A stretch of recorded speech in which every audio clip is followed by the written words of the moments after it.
Assalamualaikum warahmatullahi wabarakatuh.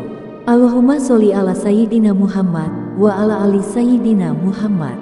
Pemirsa yang dirahmati Allah, marilah kita simak ceramah dari Buya Ar-Razi Hasyim dengan tema kemuliaan orang yang melatih kolbunya dengan berzikir. Sebelumnya marilah kita perbanyak sholawat minimal 1000 kali sehari, agar hidup kita penuh barokah dan mendapatkan syafaat kelak. Jangan lupa berikan dukungan kepada channel kami dengan memberikan super thanks seikhlasnya.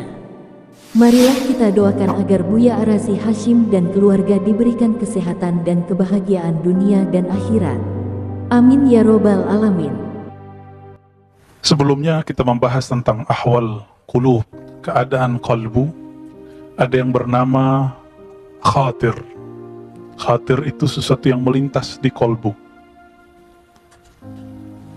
Ada yang lebih canggih dari itu, kita bahas malam ini. Namanya warid. Apa namanya? Warid. Warid dari bahasa Arab, dari kata warada. Pernah mendengar istilah dalam ilmu hadis, asbabul wurud. Asbab wurud. Kalau Quran, asbab nuzul. Karena Quran dari Baitul Izzah, dari langit, turun. Maka disebut asbab nuzul, sebab turun. Nabi SAW fisiknya ada di bumi. Maka apa yang muncul dari kalam Nabi, apa kondisi sebelum Nabi berbicara, berbuat, disebut dengan asbabul wurud. Tapi itu istilah ahli hadis. Setiap ilmu ada istilah yang berbeda. Dalam ilmu qalbu, ada yang disebut warid, tapi sesuatu yang datang ke dalam qalbu. Dan warid ini pasti baik. Beda dengan khatir. Kalau ada bisikan dalam pikiran kita, itu belum tentu benar. Tapi kalau warid ini pasti benar. Saya mau tanya, Bapak, Saudara makan Allah, dulu pernah zikir nangis? Pernah nggak? Yang nggak pernah nangis, ya salamnya. Kerasnya hati kita ya. Itu gunung kalau hujan, keluar Pak, air mata air muncul. Bahkan di musim kering pun masih bisa memancarkan air. Kita setiap hari ketemu masjid, ketemu pengajian, buka YouTube, ketemu pengajian, tapi kok hati tambah keras? Apa yang masalah di situ? Maka kalau ada bisikan dalam diri, belum tentu benar. Ini rumusnya. Bisa jadi dari syaitan, disebut was-was. Contoh, kita ketemu orang, terus dalam hati, alirannya beda nih, pasti sesat nih. Nah itu was-was itu Pak. Ya, atau ketemu orang yang agak soleh-soleh dikit, kita bilang wah kayaknya wali nih, belum tentu juga tuh. Ya, bisa jadi was-was dua-duanya. Ada yang disebut ilham. Ilham ini dari malaikat. Kita kan taunya ilham dari Allah. Enggak, Imam Qushairi, imam ahli hadis dan ahli qalbu di zamannya mengatakan tidak semua ilham itu dari Allah. Tapi kalau orang ahli qalbu menyebut ilham, maknanya dari malaikat. Kalau dari Allah, namanya wahyu. Apalagi istilahnya? Kalau dari Allah bisa juga disebut muhaddas. Muhaddas itu untuk wali, wahyu untuk nabi. Jadi bapak-bapak ini, itu kalau baca kisah Imam Syafi'i itu dapat muhaddas. Beda dengan muhaddis. Muhaddis itu baca teks, lalu muncul makna dalam pikirannya. Kalau muhaddas, nggak perlu baca teks, muncul makna dalam dirinya. Di dalam Al-Quran disebut ilmu laduni. Nabi mengatakan, jika ada di umatku yang begitu, Umarlah salah satu orangnya. Jadi Umar itu berpikir, coba kalau perempuan berjilbab ya. Turunlah ayat jilbab. Coba kalau begini, ada 3 ayat turun. Karena Umarlah yang bergumam. Jadi apakah duluan ke Umar atau ke Nabi? Kan Nabi yang dapat wahyu, kenapa Umar yang berkomentar? Nah ini yang disebut muhaddas. Apa namanya? Muhaddas itu orang yang diajak berbicara oleh Allah, tapi dia bukan Nabi. Ini hadis sahih Bukhari dan Muslim. Ketika Utsman lagi duduk-duduk di rumahnya, ada tamu. Tamunya habis jelalatan Pak di pasar. Lewat pasar, Suq Madinah. Pasar Madinah. Jelalatan itu mata orang. Sahabat Nabi, mata jelalatan, apalagi kita. Ya, ngaku aja Pak, kita jelalatan semua ini. Ya, Ini mau sesoleh apa aja muka kita, pasti suka ngelihat yang bening-bening, cantik-cantik. Itu normal. Tapi kita diminta untuk di atas normal. Kalau salah, ngaku salah di hadapan Allah. Gitu. Akhirnya orang itu ditegur oleh Utsman. Aku melihat ada kegelapan di matamu, bekas dari mata jelalatan. Sahabatnya protes, mau bela diri dia. Apa kata dia? Wahai Utsman, apakah masih ada wahyu setelah Nabi Muhammad SAW? Apa jawaban Utsman? Tidak. Ini namanya firasat. Jadi firasat, khatir itu satu grup. Karena mereka terlatih kolbunya, bening jiwanya, maka apapun yang muncul ke dalam jiwanya biasanya benar. Jadi para sahabat itu selangkah lagi Nabi, tapi Allah tidak izinkan. Apa kata Allah kepada Nabi? Ya, dalam surah Al-Ahzab, ya, bahwa Nabi Muhammad disebut khatam. Apa arti khatam? Penutup. Maka Nabi mengikrar itu. La nabiyya ba'di. Tidak ada Nabi setelahku. Itu. Tapi apakah muhaddas masih ada? Ada. Sampai sekarang masih, Pak. Kalau enggak, kiamat dunia. Kalau tidak ada mereka, maka Islam ajarannya buntu, jadi kaku. Coba lihat hari ini. Jika Bapak, mohon maaf, Ibu, Saudara, Ikhwan Fillah, menemukan belajar agama kok kaku, itu kalbunya sepi dari kalam-kalam Allah. Meskipun dia baca teks tertulis. Nabi itu sahlah, disebut dalam hadis Imam Tirmizi, sahlah. Orangnya easy going, longgar. Nggak kaku. Dan ini udah sering kita ulang, dan saya ulang lagi. Seseorang bertanya kepada Al-Bara, wahai Bara, apakah wajah Rasulullah itu kaku seperti pedang, tajam, menyeramkan seperti senjata? Ini mohon maaf, perwajahan Islam hari ini apa? Kaku, kejam, menyeramkan. Itu perwajahannya yang dibuat di media. Siapapun tokohnya, sepakat atau tidak sepakat kita dengan aliran tokoh ini, dengan manhaj aliran politiknya, itu urusan kita. Tapi emang semuanya begitu. Apa kata Bara? Ya, wajahnya seperti rembulan. Bulan enak dilihat atau perih dilihat? Enak dilihat. Maka Nabi disebut Al-Badr, ya, sang rembulan purnama. Coba saudara, makan Allah. Nabi itu ketika menyebutnya, para ulama pewaris para nabi, yang diwariskan bukan baca kitab. Karena Nabi tidak bisa baca kitab. Jadi kitab yang saya bawa ini bukan pencirian ulama, ingat. Pencirian ulama yang hakiki, kalbunya bisa koneksi dengan Allah Subhanahu wa ta'ala. Jadi mudah nggak nyebut orang ulama? Enggak. Jadi pakai kopiah begini, terus pakai gamis kayak saya, bisa jadi ulama? Belum tentu. Kalbunya muhdas atau tidak? Muhaddas atau tidak? Ya. Kalbunya pernah diajak bicara nggak oleh Allah? Dan dia merasakan kesadaran itu atau tidak? Para sahabat, mereka terlatih. Terutama Ashabul Badar, yang 313 orang itu. Makanya Nabi berani bersama mereka melawan kafir Quraisy. Kalau tidak ada bisikan itu, tidak ada power energi di luar batas manusia. Bayangkan Pak, kafir Quraisy tangguh-tangguh, senjatanya cukup melawan 313 orang yang kafir 1000. Ini lagi puasa, tanggal 17 Ramadan, harus berhadapan sama orang yang tidak puasa. Logika bodoh kita mengatakan gak mungkin menang. Tapi logika muhaddatsun, logika orang-orang yang kolbunya bisa koneksi dengan Allah, tidak. Beda. Ya. Ini yang disebut matematika Allah, ya, al-hisab al-ilahi. Jadi penghitungan Allah itu beda, bukan hitung orang. Gitu. Maka ini kabar baik plus kabar buruk. Kenapa kita sebut kabar baik? Ternyata kita nggak usah takut meskipun kita sedikit.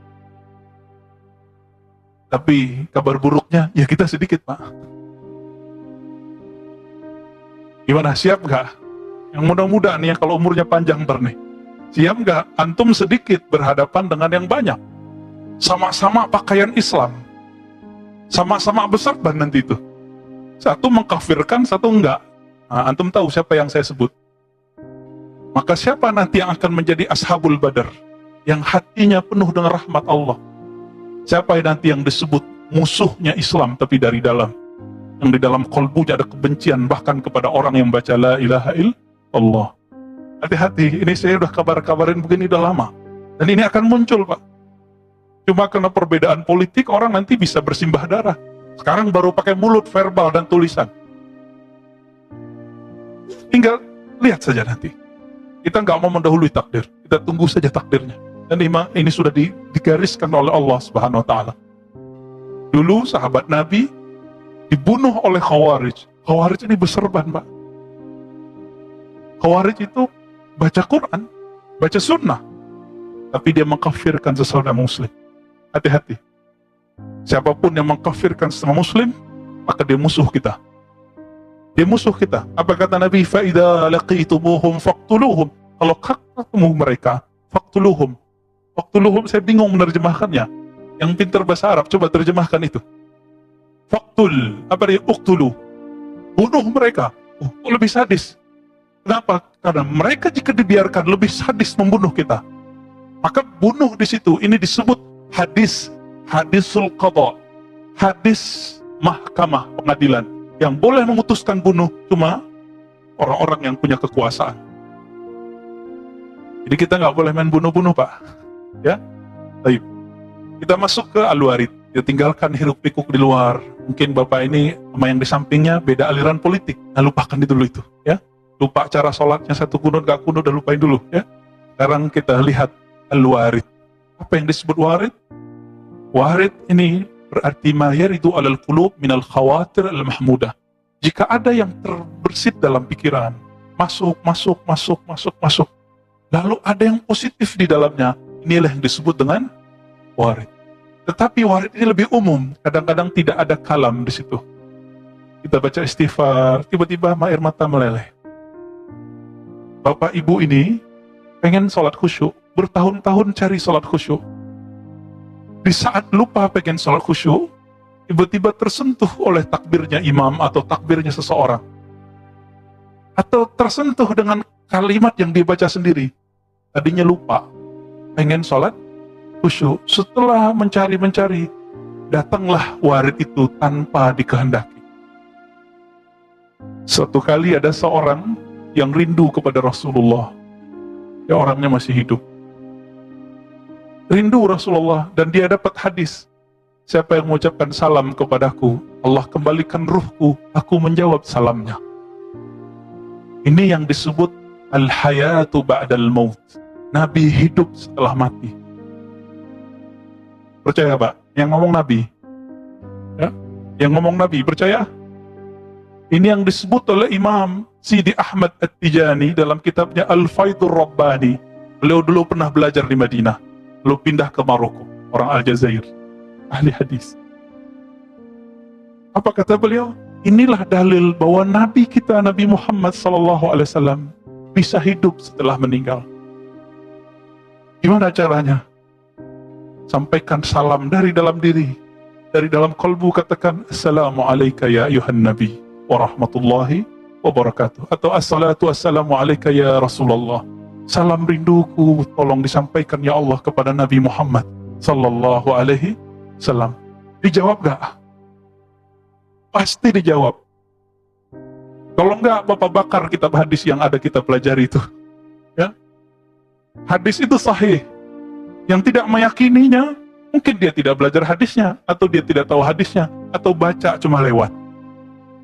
Kadang kita dengar ayat, contoh tadi, imam sebanyak itu baca ayat, ada yang masuk nggak, Pak, ke dalam diri? Banyak yang lewat. Mau sebagus apapun bacaannya, jika tidak dapat warid, ayatnya tidak tembus ke dalam kolbu. Cuma enak didengar. Berarti kita jarang dapat warid, ya. Tapi sering dapat khawatir. Makanya kalau lagi sholat, masih ngomong aja di dalamnya. Ya kan? Masih ada yang berbicara dalam diri kita lagi sholat. Dan itu mengganggu. Nah, si warid ini, dia datang dari Allah Subhanahu wa Ta'ala, kadang datang dari malaikat. Dua itu aja. Dari Allah atau dari malaikat. Tapi ada satu hal yang spesial. Dia datang dari dalam ruh. Itu yang permanen. Karena ruh itulah yang berkoneksi kepada Allah. Maka jika datang dari ruh, itu nggak akan pernah lagi berubah. Meskipun zahir orang ini tidak suci. Meskipun dia dijeblosin lagi ke maksiat manapun, pasti balik lagi. Apa ciri-ciri orang dapat warid? Dapat anugerah. Jadi kalau boleh kita terjemahkan, warid adalah anugerah rohani. Banyak orang punya sajadah bagus, punya baju bagus, kopiah bagus, serban bagus, tapi khusyuknya belum bagus. Berarti belum dapat warid. Gak usah khawatir. Allah itu kaya. Kaya atau miskin Allah itu. Seandainya semua kita dikasih khusyuk, Allah masih punya perbendaharaan khusyuk nggak? Jadi nggak usah pelit memikirkan itu. Ya, maka kalau antum sudah ketemu guru yang bisa melatih kita, kalbunya lembut, bawa teman sebanyak-banyak mungkin ngaji kepada orang itu. Karena itulah kunci ada di sana. Orang ini disebut al-waris al-Muhammadi. Dia pewaris ajaran rohani Nabi Muhammad sallallahu alaihi wasallam. Yang Nabi wariskan bukan sekedar, mohon maaf, jenggot panjang. Enggak. Nutup aurat iya. Serban iya. Tapi yang paling penting di situ adalah kolbu yang dapat warid.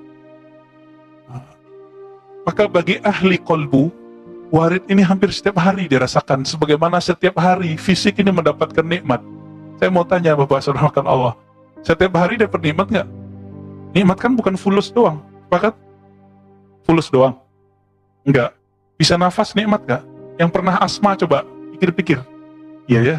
Ya. Yang pernah asma Pak? Yang pernah dulu pakai tabung oksigen? Atau apa tuh kalau lagi COVID dikasih apa namanya? Ya, biar nafasnya agak legaan gitu. Ya, yang pernah merasakan itu nafas nikmat gak? Tapi nikmat ke badan. Saking seringnya kita dapat nikmat nafas, kita lupa kalau kita dikasih nikmat. Itu. Maka Allah Ta'ala tegur, kalau kamu tidak ingat aku saat aku kasih nikmat, aku akan ingatkan kamu dengan mencabut nikmat. Pilih. Pilih yang mana? Sadar saat masih nafas atau sadar saat ngap-ngapan sakaratul maut? Ya, insya Allah hadirnya kita tanda kita masih mau sadar. Semoga Allah terima. Amin. Maka bagi ahli qalbu, khusyuk itu bagi mereka itu sudah setiap saat, udah biasa sekali. Kenapa? Setiap takbir dia sudah merasakan nikmat. Setiap baca Fatihah itu seperti orang bercengkrama dengan Sang Maha Kekasih. Coba ngobrol sama kekasih seneng nggak? Kita kalau udah seneng orang kita ajak ngopi, ngafe. Sekarang kan Indonesia lagi berjamur kafe. Walaupun lagi COVID, D-nya hilang Pak. Ya kan? Berubah jadi kopi. Gak bisa nggak? Dan Tangerang Selatan paling unik. Orang Jakarta Selatan pada kesini semua Pak. Sampai jam 12 nggak tutup. Ajib ini Tangerang Selatan. Dan bagi saya ini sangat waras ya.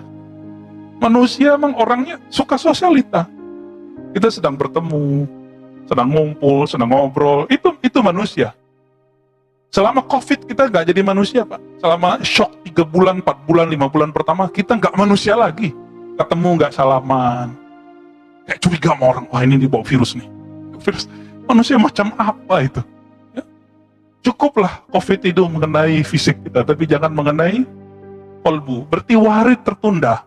Maka mohon maaf ya, itu rumah saya walaupun nggak besar, semenjak COVID tengah Ramadan sudah buka pintu Pak. Gak ada lagi pakai protokol. Gak ada tuh, aman-aman aja alhamdulillah. Ya, tapi kita nggak takabur, kita tetap jaga diri ya. Selesai kita cuci tangan segala macam.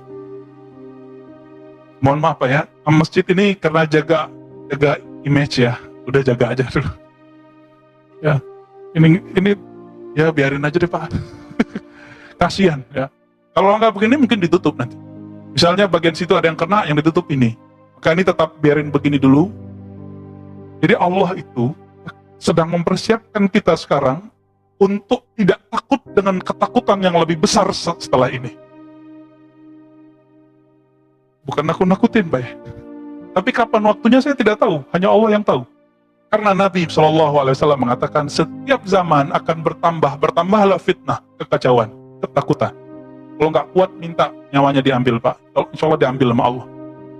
Tapi kalau mau jadi pejuang-pejuang akhir zaman, Ya, latihan warid. Biar nggak salah pilih guru nanti. Biar nggak salah pilih pemimpin imam nanti, imam rohani. Warid ini, orang yang punya warid, dia akan menemukan al-imam akhir zaman. Tapi kalau nggak punya warid, antum emosi lebih banyak. Suka nyerang orang lain, suka mencari kesalahan orang lain, beda sedikit hantam dengan verbal, hantam di status-status sosial, sosmed. Nggak dapat warid. Baru warid mau datang, muncul kalimat kotor. Mau ustadz dia, mau kiai dia, mau sholat 1000 rakaat tiap hari. Kalau antum memelihara kalam-kalam kotor dalam ini, nggak dapat warid.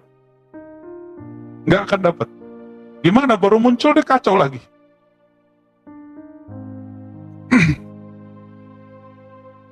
Mimma la yakunu bita'ammudil abdi. Ciri-ciri dari warid itu tidak bisa disengaja.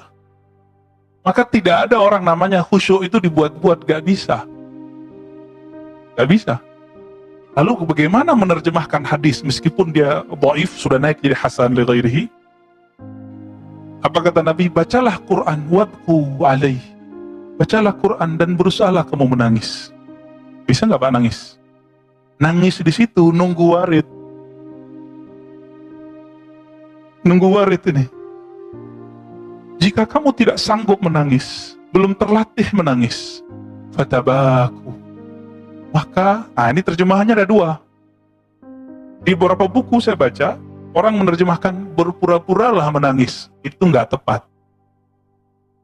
Fatabaku artinya kondisikanlah rohanimu seakan-akan engkau menangisi dirimu. Ya Allah, Quranmu aku baca, kenapa qalbuku tidak tersentuh? Itu yang disebut fatabaku, bukan pura-pura nangis. Ini yang nerjemah gak pernah nangis kalau lagi baca Quran itu kayaknya. Jadi orang menafsir, menerjemah belum tentu benar. Nah ini kata kunci. Kalau kita bawa ayat, ajarkan kepada orang, ayatnya benar. Isi yang kita ajarkan tidak ada jaminan kebenarannya. Meskipun antum bilang ini hadis sahih, ini kalam syekh fulan, imam fulan, itu kan kalam orang, bukan kalam Allah.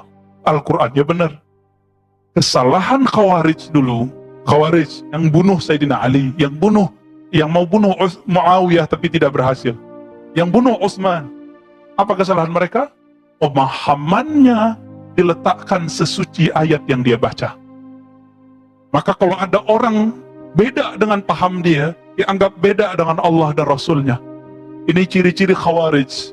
Jangan sampai di masjid ini ada seperti itu. Jangan sampai. Mau dia jamaah, mau dia imam, mau dia ustadz, muallim, guru, bahaya Pak. Itu tentara Dajjal di akhir zaman. Tentara Dajjal itu ciri-cirinya satu itu, menghalalkan darah sesama muslim. Jadi jangan dikira antum sering dicekokin, tentara Dajjal itu Yahudi, betul. Itu tentara yang di luar Islam, yang di dalam Islam. Siapa? Zombie-zombie yang berwajah-wajah muslim. Pakaiannya Islam, tapi batinnya kufur. Suka mengkafir-kafirkan orang. Auzubillah min dzalik. Hati-hati di sini. Hati-hati di sini. Terbersit sedikit saja merendahkan orang, warid gak datang, Mbak. Gak mudah ya, jadi waliullah. Maka si warid ini, rahasia rohani ini hanya datang kepada calon wali atau wali. Kalau khusyuk yang datang kepada kita lagi sholat, sudah dia konstan. Dia sudah jadi wali Allah. Minimal wali umum. Ini jangan senang dulu. Dia bisa nangis nih, belum tentu walinya wali permanen. Paling-paling wali kondisional. Ya. Giliran susah aja bisa nangis. Coba atau ingat-ingat. Dulu waktu susah bisa nangis kan? Sholat. Mau dikasih susah tiap hari biar nangis. Gimana Pak Mirwan? Gak mau ya? Jadi nggak bisa. Kembali ke cerita tadi. Ini saya menjelaskan ini untuk menceritakan yang tadi. Orang yang rindu Rasulullah itu bertahun-tahun sholawat karena membaca satu hadis. Nabi kalau disalamin pasti bales. Balesnya bukan lewat surat, Pak. Allah kembalikan ruhnya. Kalau dikembalikan ruhnya hidup atau bukan? Hidup. Dan saya meyakini itu. Ini yang dimaksud Al-Habib Umar bin Hafiz. Kalau orang sholawatan, Nabi hadir itu maksudnya itu di situ, Pak. Bukan khurafat yang belajarkan. Ini anak muda baru ngaji kemarin sore, nggak ngerti siapa Al-Habib Omar bin Hafiz. Saya nggak pernah ngaji dengan beliau, tapi saya pernah hadir satu konferensi Multaqa Ulama, dan beliau mengisi. Dahsyat sekali. Kalamnya dari awal sampai akhir menyejukkan semua. Seakan-akan Rasulullah ada lagi, Pak. Seakan-akan kalam Nabi itu yang sering kita baca di teks, itu ada di lidahnya semua. Tapi saya nggak pernah dengar beliau membalas orang yang mengkafirkan beliau atau mengatakan ini Habib khurafat. Nabi udah mati kok tuh. Kurang ajar orang ngomong, Pak. Jadi bagi saya kalau orang bilang Nabi mati, bagi saya udah suul adab. Walaupun betul Nabi sudah Allah angkat. Hanya Allah yang boleh bilang, ya, afa immata au qutila. Ya. Jika si Muhammad itu mati atau terbunuh, hanya Allah yang boleh ngomong gitu. Maka Umar mengatakan, siapa yang bilang Muhammad mati, saya sembelih. Karena bagi Umar sang kekasih, yang bilang kekasihnya mati, itu orang adabnya buruk, rohaninya gak hidup, gak punya adab. Jadi bilang mati aja udah marah Umar. Tapi sahabat Nabi dari dulu dua mazhab. Satu mazhab Umar, satu mazhab Abu Bakar. Sampai sekarang kan begitu. Nabi dihujat di Perancis, maka umat Islam terpecah dua. Ada yang pengikut Umar, ada yang pengikut Abu Bakar. Kita nikmati aja itu ya. Yang penting jangan main penggal-penggal aja, Pak. Di Perancis itu saya menyaksikan 2016-17 Allah perjalankan ke sana. Gak bayar 1% pun. Dibiayai oleh lembaga Korps Dai Dompet Duafa. Saya gak bayar sedikit pun, Pak. Diundang oleh orang KBRI. Saya sesekali jalan keluar. Setiap kali ngisi pengajian duha, itu mulailah orang-orang imigran dari Suriah, dari Irak, dari mana-mana itu keluar. Irak mereka cuma beberapa. Satu kali saya pulang jam 2 malam. Di sono maghribnya jam 10. Jam 3 ada subuh lagi. Jam 3 ada subuh lagi, Pak. Saya pulang jam 2, diajak ngopi sama salah satu sahabat kita, Pak Muhammad Abduh dan Sayyid Andi Abdul Qadir. Ya, satu orang Betawi, satu orang Makassar. Ahli kolbu, ahli zikir. Ketika kita jalan, saya melihat ada satu tempat terbuka, itu orang Islam yang dari mana-mana, yang gak punya kartu, itu pada di sana semua. Tidur di atas aspal. Tapi tidak ada ditangkap oleh negara Prancis. Terus yang punya surat lengkap, itu dikasih duit oleh negara Prancis. Kalau kita kalkulasiin, lebih banyak yang dibantu daripada yang tidak dibantu. Akhirnya Eropa kewalahan. Jadi antum kalau tinggal di Eropa, punya surat lengkap, itu hak dapat duit dari negara persis seperti penduduk asli. Cuma nggak boleh nyoblos. Maka saya berpikir dulu, semoga Prancis menjadi pusat Islam nanti di akhir zaman. Itu kita mimpinya begitu. Ternyata kejadiannya kayak kemarin. Dan yang kemarin siapa yang paling rugi? Bukan Macron, bukan bangsa Prancis, tapi orang Islam yang lagi imigran, orang-orang Aljazair, Maroko, Tunis yang tinggal di sana. Dan kabar gembiranya apa, Pak? Di sana agama orang secara kultur, ini bukan agama ideologis, agama kultur, Katolik. Tapi gereja-gereja pada mati suri. Masjid-masjid nggak ada semegah ini. Masjid itu basement. Ada ruko. Maka itu inspirasi saya buat ruko, tempat pusat zikir. Ruko kita jadiin pusat kajian. Dekat kampus UIN, kampus II. Ketika kita masuk ke bawah ruko, itu orang penuh, sholat di mana-mana. Dan mereka sholat semalam itu, bulan Ramadan 1 juz. Dan banyak. Orang Prancis menyebut orang-orang soleh itu praktisi yang mengamalkan ajarannya. Setelah dihitung secara kasar oleh teman saya yang lama di sana, lebih banyak Muslim yang mengamalkan ajarannya daripada non-Muslim. Maka kita berpikir ini nanti akan berubah ini. Akan berubah ini. Tapi dengan kejadian kemarin, saya khawatir dengan saudara kita di sana. Islamophobia. Saya punya paspor, hilang, Pak. Pergilah kita ke kantor polisi. Kantor polisi ruko, gak sebagus kantor polisi di Indonesia. Tapi waktu masuk saya kaget. Tapi nggak berani foto, ada CCTV. Ada di situ kalimat. Kalau diterjemahkan lebih kurang hati-hati terhadap jihadis. Lalu saya ngobrol dengan orang-orang di sana. Maksudnya orang Prancis anti-Islam, anti-jihad atau gimana? Enggak. Mereka itu sudah punya pemetaan. Mana Islam yang moderat, mana Islam yang teroris. Tapi Syekhul Azhar tolak istilah itu. Islam mana ada teroris. Nah, ini yang lagi diperkarakan oleh guru-guru kita di Al-Azhar, ya, Syekh Ahmad Thayyib. Coba ganti diksinya, Islam tidak teroris. Kalau orang mengaku Islam teroris banyak, tapi Islam tidak pernah teroris. Jadi mereka sudah tahu Pak petanya, tinggal diksinya ini yang salah. Gitu. Nah, kita doakan, siapa tahu Eropa nanti menjadi negeri hijau, negeri kita, negeri umat Islam. Amin ya rabbal alamin. Baik, kembali ke warid. Ketika seorang yang merindukan Nabi ini, setiap hari Jumat, salawat, salawat, salawat. Satu kali dia sudah tebar sejadahnya. Mau salawatan, salawat. Jadi jam 10 sebelum Jumatan, 1,5 jam dia bersalawat. Kira-kira dapat berapa nggak tahu, nggak dihitung. Hanya ingin menikmati bagaimana mengenang Nabi Sallallahu Alaihi Wasallam.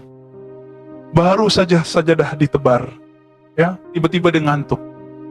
Belum sholat, belum salawat. Ngantuk keras tiba-tiba datang. Alat hitung zikirnya jatuh, badannya pun tepar. Sajadah baru ditebar. Apa yang terjadi? Selama 1,5 jam itu, orang ini seakan-akan hadir di majlisnya Nabi, serba hijau seperti di Raudhah. Tapi ketika dilihat dirinya ada di depan semua orang yang ada. Di samping Rasulullah SAW. Tugasnya ngapain? Nabi duduk sejengkal lebih tinggi darinya. Nabi jelaskan satu kalimat, orang ini menjelaskan. Nabi jelaskan satu kalimat, orang ini menjelaskan. Disebut pensyarah hadis, penjelas penafsir kalam Nabi Sallallahu Alaihi Wasallam. Sampai ada dialog lah antara mereka. Tiba-tiba waktu Jumat sudah dekat dan terbangunlah orang ini. Ketika bangun, dia cari alat hitung zikirnya. Saya belum sholawat. Lalu kemudian dia sholat, wudhu, sholat. Tiba-tiba dia ingat, mimpi apa aku barusan? Ternyata ini yang dimaksud oleh Imam Qushairi. Pengen ketemu Nabi, udah disengaja, nggak dapat. Giliran ketiduran, belum sholawat. Tapi udah berapa tahun orang ini beramal setiap Jumat, sholawatan selama 1,5 jam, tidak kurang. Sudah lebih dari 5 tahun. Di tahun kelima, bukan dia lagi yang mengucapkan salam kepada Nabi. Nabi datang ke dalam alam ruhaninya. Dan Nabi mengatakan, Ru'yal mu'min juz'un min 46 nubuwah. Mimpi ketemu Nabi adalah salah satu dari warisan-warisan kenabian. Sallallahu Alaihi Wasallam. Ini jangankan kita Pak, kiai aja belum tentu ketemu Nabi. Ya, Ustadz, doktor aja belum tentu mimpi ketemu Rasulullah.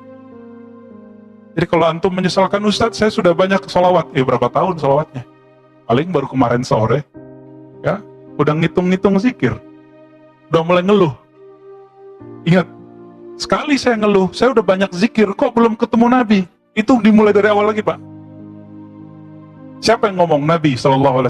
Nabi SAW mengatakan dalam hadis Imam Muslim, kullu da'watin mustajabah malam ya'jal. Semua doa, semua kehendak hamba Allah pasti tunaikan, sempurnakan dengan satu syarat, tidak tergesa-gesa. Lalu sahabat bertanya, wahai Rasulullah, apa yang engkau maksud tergesa-gesa? Nabi menjawab, ayyaqulal abdu da'autullah wa lam yujibni. Seseorang mengatakan, aku sudah salawat, aku sudah zikir, aku sudah doa, kok belum dikasih juga yang aku mau. Maka kalau ada orang ngomong begitu, dia ngulang Pak dari awal. Kok begitu? Itulah hukum rohani. Setiap hal ada hukumnya. Setiap ilmu ada disiplinnya. Ya. Maka beliau mengatakan, kadang-kadang warid itu ada yang berupa waridu sururin. Kadang-kadang kalau orang zikir, salawat, tiba-tiba ada rasa bahagia di hati. Itu ciri-ciri kita sudah dapat warid paling ringan. Inilah yang dimaksud ayat ala bidzikrillahi tatma'innul qulub. Ketahuilah, jika engkau menyebut nama Allah, kalbumu tenang. Yang merasakan ketenangan sudah dapat warid. Gampang toh? Tapi waridnya baru sederhana. Ketenangan jiwa itu, dia nggak ada batasnya Pak, dia unlimited. Semakin besar rasa itu, semakin besarlah waridnya. Jika melewati batas dirinya, baru itu nyebar ke orang di sampingnya. Apa maksud saya melewati batas diri? Kalau dia masih bisa nahan, air mata nggak berlinang, badannya belum bergemetar. Tapi kalau sudah tumpah melewati batas fisiknya, air matanya berlinang. Kalau dia jadi imam, tiba-tiba dia terisak. Atau tiba-tiba dia baca Quran syahdu sekali, padahal bacaannya biasa-biasa aja. Satu kali ketemu seorang guru, baca kulhu aja baca salahnya Pak. Tapi kolbunya, isinya adalah kul wallahu ahad itu, Allah Esa. Hanya Allah di kolbunya. Kita minta doa. Orang dari Jakarta datang ke sana, minta, Tuhan, tolong doakanlah kami. Beliau pandang saya, yang jago doa mah Ar-Razi, ya bisa bahasa Arab dikit-dikit lah. Saya bilang, Syekh, yang diharap sekarang doa antum, bukan doa saya udah kebanyakan, dan banyak juga yang gak jelas. Terus gimana? Kita kasih isyarat, langsung beliau buka. Baru baca bismillah Pak, beliau bergemetar nangis, semua yang hadir di tempat itu menangis. Padahal cuma baca bismillah. Kenapa bisa baca bismillah? Bikin getar. Beliau bergetar, melewati batas matanya, akhirnya mata semua orang pada nangis. Nah inilah hebatnya kalau ketemu sama ahli kolbu. Ini yang disebut oleh Imam Qushairi, kalau ingin mengobati kolbu, bertemanlah dengan orang soleh. Soleh itu bahasa Arab, bukan penampilan. Soleh itu kesamaan luar sama dalam, itu disebut soleh. Salihun arti bahasa Arab artinya nasibun, sesuai yang di dalam ini dengan apa yang di luar ini. Bapak coba rasakan, setiap malam di sini ada pengajian, kok beda-beda ya? Karena ada ustadz yang berbicara dengan warid, ada ustadz yang berbicara dengan wirid, ada yang dengan ya, ada dengan teks aja, ada yang dengan tarif. Ya, salah satu sahabat kita mengeluhkan, mengundang seorang ustadz, minta DP 5 juta. Ya, kecil sih Pak, bagi orang berduit. Tapi bagi jamaah wong cilik di kampung, 5 juta itu besar Pak. Gak usah jauh-jauh, sekitar Tangerang Selatan, Depok, bahkan tengah Jakarta, masih ada nggak panitia maulid? Dan itu kita malu Pak, sebagai orang Islam. Nangguk duit di tengah jalan. Antum malu nggak? Nggak dikasih kasihan. Bingung mereka. Nggak seperti di masjid ini. Masih banyak gak duitnya? Ya, kayaknya udah mulai merosot juga ini. Ya, jangan-jangan nangguk juga ntar Pak deh. Apa yang terjadi di situ? Maka antum yang kalau ada di antara yang hadir ini, diam-diam nyamar jadi jamaah, padahal ustadz. Berkah bagi antum mau mendengar. Kalau diundang, mau kemana aja, yang penting dia pertama ngundang, kita masih bisa datang. Semoga Allah berkahi. Ya. Ini mohon maaf, Allah menyebutkan, ya, ittabi'u man la yas'alukum ajra. Ikutilah orang yang tidak bertarif. Karena mereka yang disebut muhtadun, orang-orang yang dapat hidayah, warid.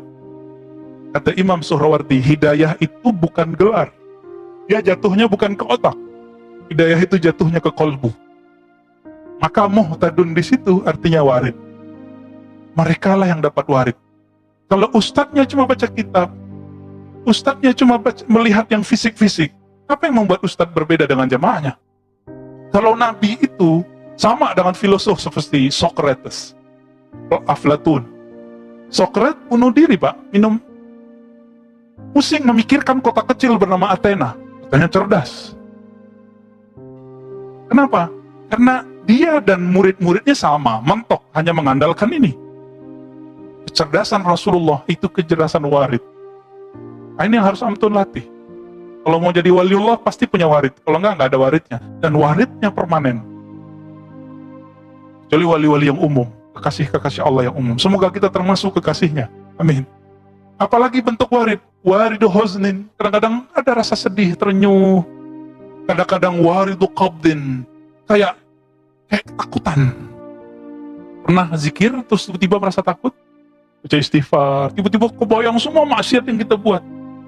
Orang kalau dapat ini, dia dapat hadiah lain.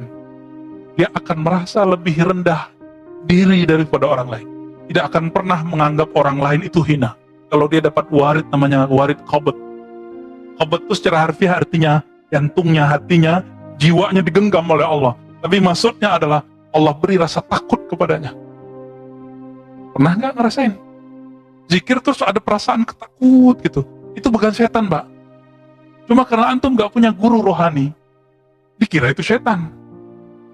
Ya, ada teman kita mengamalkan zikir. Jadi zikir itu ada yang umum, seperti obat, ada obat yang bisa dibeli di Indomaret, di warung-warung kelontong.